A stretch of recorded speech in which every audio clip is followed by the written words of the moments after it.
it. Video Jared going to sleep. You can't mess with my boy. 135 pounds to mess you up. I told you, 135 pounds.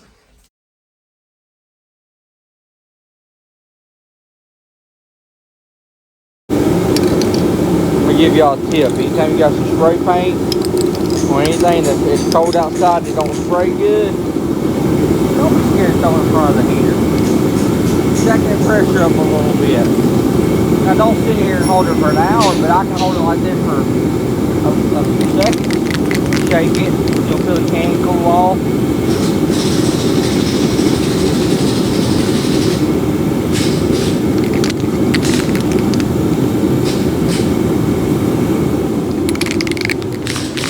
That'll get your pressure there to make the spray paint spray in the wintertime real good.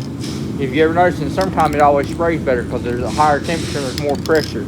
You just throw a little heat in it before you use it. This is copper seal. I put it on all the head gaskets that we put on. Just a safety precaution. It's a thing that I do.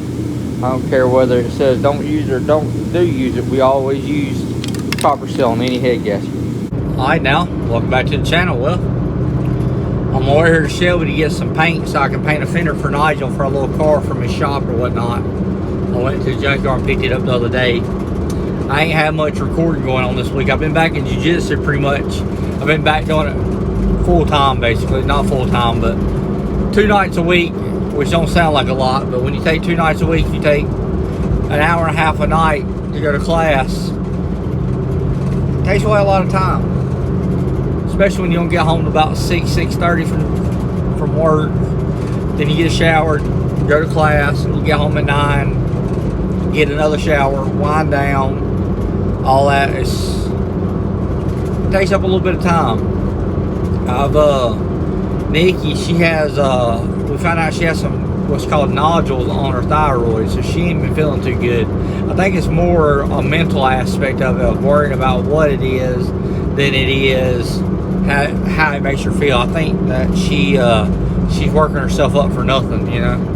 But we gotta go to the doctor, and she's gonna get her thyroid removed here in March. She's gonna get her thyroid first of March, I think, is when she's trying to get it the thyroid took out, and hopefully that'll make her feel better. So y'all pray for her. Like I said, she's been struggling pretty bad here lately, mentally struggling pretty bad.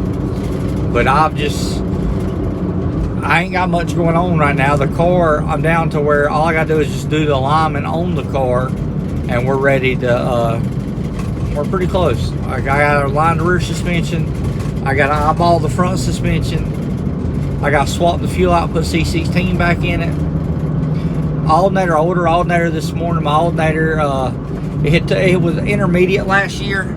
It was going through, it was like, sometimes it worked really good, sometimes it wouldn't.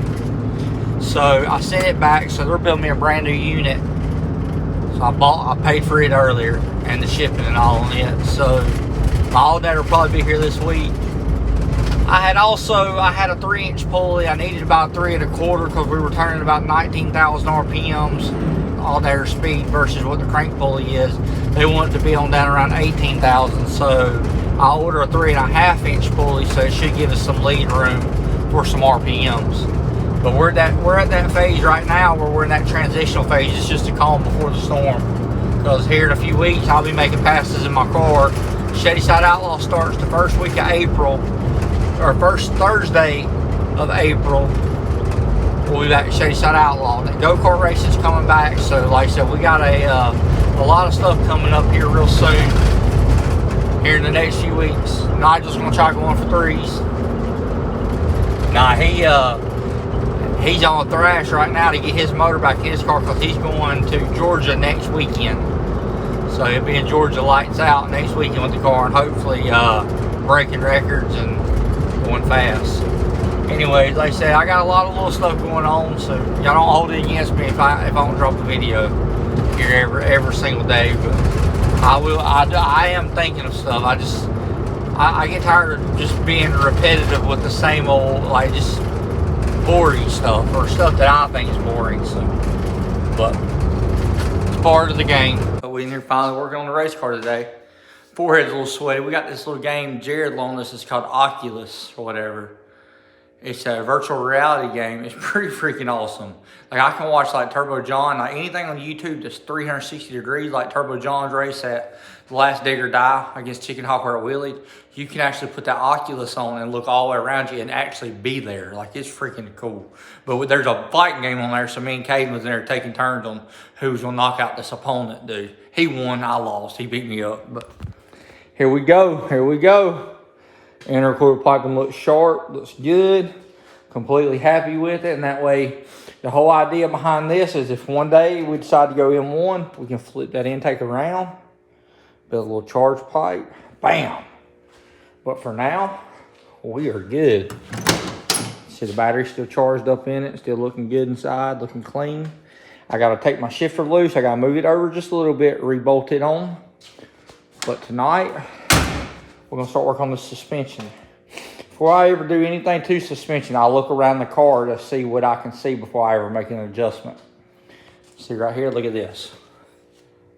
No go. See how tight that is? That thing, it'll shred that tire. First burn out, it'll have rubber everywhere. We'll come right here. Look at that. See that? And tilt it outwards. We'll come over here to this side.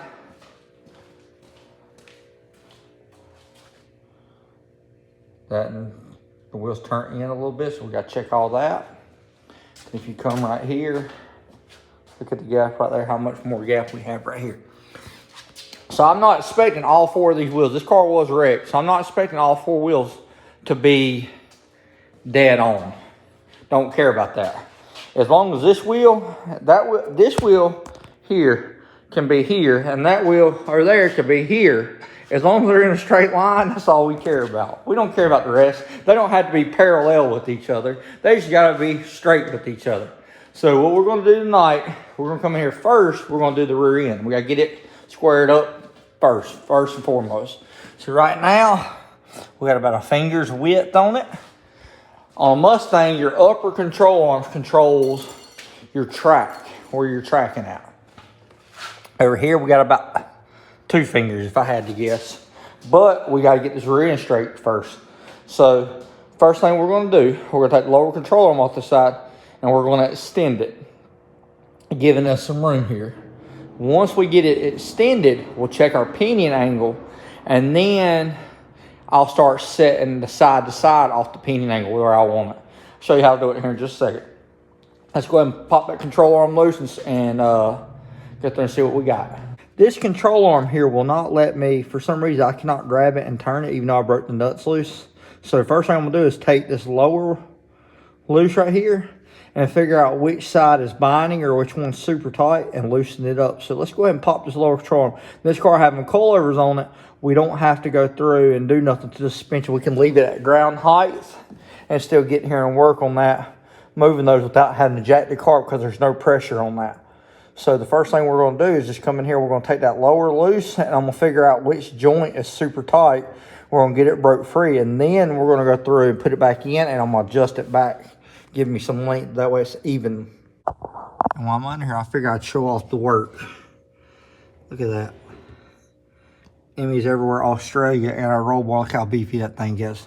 John and them done a good job. They put it up in there, and they built the firewall. That way this thing can flex all the way as much as it needs to. Look how beefy that thing is. Got some extra long links so that way we can max out the struts. Look at that weld right there. That's nicer than anything on my car. Everything they do is nicer than anything I've ever done. So both sides of these were tighter than hell. So what I'm doing, I'm gonna screw this side out and just look at the threads real good around it just to make sure there ain't nothing cracked from when we had the wreck. I'm gonna put grease on this, screw it back in. Like I'm gonna just dip it in some red grease I got, screw it back in, get it where it's loose. I'm gonna lock the jam nut. I'm gonna work on getting this side out because this side right here is being a bear. But once I lock this back down, then hopefully I can break this loose, do the same thing. And then we can go through and put it back on the car. Yeah, like I said, I'm just gonna take some red and tacky. Boom. Dip it. Screw it back in, and then go try getting the other side loose. Let's work with it. All right, well, I normally wouldn't record from this angle, but it is what it is. We're gonna sit here and work on this. So while I work on this, I wanna talk to y'all. So I watched J Malcolm, Life of J Malcolm, J Malcolm 2004. If y'all go up on his channel, you'll see J Malcolm. He's from down in Georgia. He does a lot of recording of like radial racing and stuff like that. A lot of track racing, grudge racing. Got a real good channel. He I've been following for a little bit. Like I watch his stuff. I comment on it regularly. Like I like to do it a lot. I really do. I like his channel. I like what he's doing. And he's been talking about YouTube money. So if any of y'all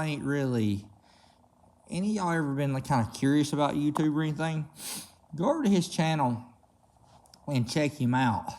Check out Life of J Malcolm, or like I said, J Malcolm 2004. Any of that. We're around the same age. I think the other day he said he's 36. I'm 37, so we're about the same age. He's been doing the YouTube stuff and all that. He said earlier in a video about 14 years. So he has a lot of game for anybody wanting to know anything about YouTube. And earlier I was working. I was here in the shop working. You know how I do. I'm in here working. And I just so happened to click on Facebook. And I'm putting a motor back in a car. I clicked on Facebook, and I seen he had a live, so I clicked on it. Because I remember him saying in the video that he was going to be going live, and he was going to be talking about it. Because he was talking about, like, in 2017, he had made, like, $36,000. In 2016, he'd made, like, $6,000. 2015, he'd made, like, $500. And he was talking about, like, the progression of the YouTube money, you know, how quick it's grown. He's talking about, like, the year after he made $32,000, he made like $100,000 at YouTube, doing something, you know, you're already doing anyway. Just something he likes to do, something he enjoys. But he's talking about like the algorithm and getting into it. So anybody that's wanting to kind of get up on the game of YouTube or wanting to learn about it or whatnot, go check him out. Go follow him on Facebook. Go add him on Facebook. He talks about this stuff, and he's talking about the CPM and all that stuff. Very good stuff. You know, he was talking about in a video earlier, he said, you know, his stuff, don't let me cuss. He said that I know like with YouTube, the more content you put out, the more money you're going to make. If you don't put content out, people can't watch you. That's just that's just basic common sense for anybody. Like if you don't put content out for people, then where are they going to watch? So you got to stay consistent with it. You got to put out videos. You got to put out content. If you ain't putting out content on social media, you're not growing. You know what I mean? But the thing that he was talking about, he said, you know, what really changed him was he started putting his stuff on a schedule. He started putting it to where he is, every week he's putting out videos at the same exact time. And that's kind of what I need to get into. Like, I know, like, I always try putting out as many videos as I can a week. But I could always put out more a week if I really wanted to. But I try to get decent stuff going together. Like, I try to keep y'all informed as much as I want you to be informed, kind of deal. But he's talking about, like, you know, when you get consistent, it's kind of like running a TV show is what it's like. You know, every week you expect your favorite show to be on at this time, so you go looking for it. And it made me think about it earlier because when Fred hit me up and asked me, hey, man, why don't you have a video out lately? I just seen that stuff with him earlier today, and I have been thinking about it. I said, you know, people expect it at a certain time. They expect something to come out. So within the next few weeks, I'm going to start writing out a schedule, and I'm going to figure out what works for me on when I can put videos out and when I need to put them out. You know, like I'm going to figure out. Like I usually try to do 2 to 3 a week. When we race, I'll try to do 3 a week all the time. But I'm going to start trying to put out a schedule that is to stay consistent for y'all. You know, that way you'll know, well, Sammy's probably going to put a video out about right now. So I'm going to start within the next few weeks being a little bit more serious about this and seeing where we can take this to. You know what I mean? See what'll happen. So I'm going to start trying to put a schedule and say, well, Tuesday at 9 o'clock there will be a video out. Which Tuesday I'll have jiu-jitsu. So I have jiu-jitsu every Tuesday and every Thursday. I go to jiu-jitsu class. But you know, I could always upload it beforehand and just set it on a timer to come out while I'm at jiu-jitsu, you know. So we're going to think about that next few weeks. I'm going to start thinking about what I need to do to make it a little more consistent for you guys. All right, let me work on this because for some reason this thing just got a little bit tighter. It was working good, now it's not. So let me clean it off and try. Now I got this side about a knuckle. This side over here is going to tighten this side up because now we pulled that side back. So see, we need to move this about I'd say about a turn to 2 turns back. So I'm gonna loosen this side up, spin it back. As soon as I get it even on both sides, then I'll work side to side with it and check my inner roll bar and stuff. I can't show y'all because I can't find my angle finder. But what you'll do, you'll take an angle finder. You can buy one at Lowe's for just a couple of dollars. You put it on your rear end, on your transmission, and figure out what angle, 96, 95, 92. And then you come back on this rear end and you check it on the flat. But look at that. See how big of a angle that is? That's a no-go. I can already tell you that thing's way down there. So we're gonna get in here and we're gonna adjust this upper arm. And ideally we want it to be opposite of what that is. So if that's coming up at 2 degrees, we want the rear end to go down at 2 degrees. Because the U-joints, they were opposite is equal when it comes to U-joints. Like U-joints, they like to work correctly. If this is down and this is down, that U-joint can turn freely like it's supposed to. If this is up and this is up, that drive shaft's gonna flop because that U-joint's gonna bind. So you need it opposite. So like I said, if the transmission's up 2 degrees, you want it down 2 degrees in the back. If it's up 4, you want it roughly down 4. Play with that. The more aggressive down, the more aggressive on the hit it's gonna get because the more torque it's gonna get of the uplift. A lot of people don't talk about that. A lot of people just talk about, you know, your bar angles causing lift. Well, your pinion also causes lift because the more stubbed down your pinion is, the more up force it has to yank. Versus if you ever set your drive shaft set it up straight, if it ever goes positive, it's gonna knock the tires off. Like if it ever goes to where like it's climbing 2, 4, 6 degrees up, what it'll do, it initially hit and it'll roll out and that thing will bind and it'll just blow the tires off because it can't allow it. You can't allow the suspension, once that U-joint binds, the suspension can't keep separating.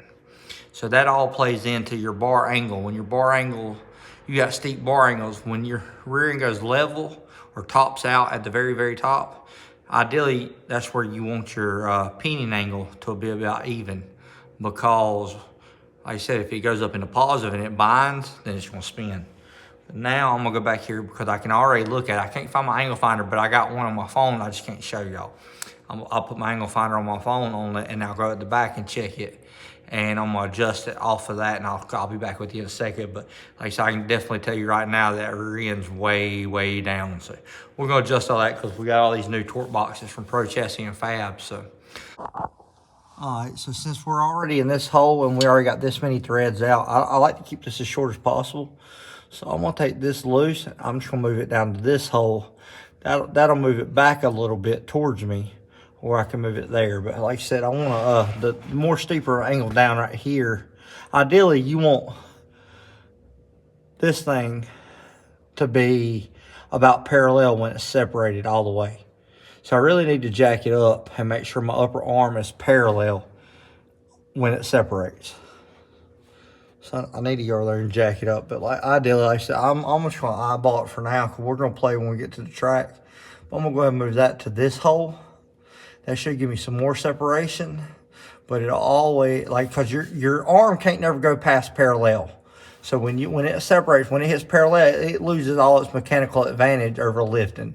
So the lower we bring this, the more power we're giving it, depending on where our shock settings are. So basically our rebound, when we go through and we start having to tighten it all the way up, then we need to go up a hole. But if we go through and if we get it all the way down and it's still not knocking the tires off, it's still working right, then we're ideally in the right place, just depending. If we had to loosen it all the way up, we can always go down another hole to give it a little bit more hit. Going up. But I'm gonna move this to here and just try it. And then once we get to the track, we'll figure it out. But let me move it real quick. If you look, I got the back tires hovering. It means the shocks are off the way, loose. Set control arm there. It's not quite level, but it's almost level. So moving it down and back one hole is gonna make it just about where I want it to be at, I believe. Let me change it real quick. All right, so now I got my control arms where I want them on both sides. I haven't tightened them down. I'm going to in just a second. I'm gonna go ahead and take the jack stands out, let the car back down. I'm gonna set my pinion angle at ride height. And that way I can go through and I can set my side to side, because if I shorten this side here, it's gonna pull the rear in this way. If I lengthen it, it's gonna push it that way. Same thing over here. If I shorten it, it's gonna pull the rear in that way. If I lengthen it, it's gonna go that way. And you can feel your control arms when you turn them. You can feel what's neutral and what's not. When they neutral out is about where you want to be at. It's kind of like these right here. Like these things right here, you'll feel when they hit neutral, they get loose. And that's where you want it to be on them upper control arms, with the rear end setting side to side. Like I don't want to tighten this one up and then tighten that one way up and get it to where the rear end binds. I want to make sure both of them, my pinion angle is about where it needs to be at, and then I'll play with it and get it off neutral where I want it to be at. So let me go ahead and let it down. All right, now we're set back down. Get it back down to kind of ride height for right this second, which it ain't, because it ain't squat. I'll open the door. I'll set my side to side, which this side out. So I'm gonna pull it that way. So I'm gonna make sure I grab the top control on my side and start shortening it, moving the rear end over to get it centered. So if you look, top of the molding set, little piece there on that side. Now check out this side. See it? We're right where we need to be at. So I'm gonna lock down the upper control arms, because I got them where I want. Go back, double check, make sure we got enough room here. 2 fingers in, let's see. 2 1/4 there. I gotta move back this year a little bit. Yeah, we need to move this in just a hair bit more. I got the rear end shifted back this year a little bit, because I want to move some of the weight forwards to help with the wheeling, because we're going to really start trying to get after this thing. So I want that shifted back to give me some more room there. Now if we was no prep racing, I'd shift that rear end all the way almost forward to where it almost touches that tire right there to give me some more overhang. But this right here gives me more. The longer that control arm is, the more lift it has too for separation. So we'll probably end up having to change out them top shocks. Probably end up having to change out them back shocks to some 7-inch strokes, or 8-inch, 7-inch, I think. Whatever they are. I don't think these 5.5s are probably gonna max out. But we'll figure it out when we get to the track. So anyways, I might pull this side back forward just a hair. But I'm gonna go through and lock the control arm down. I'm gonna pull this one forward, that's what I'm gonna do. I'm gonna go through and lock the uppers down. I'm gonna pull this lower one forward just a little bit, and we should be good. So anyways, please like, share, subscribe, and comment. I'll see you one later. Thank you.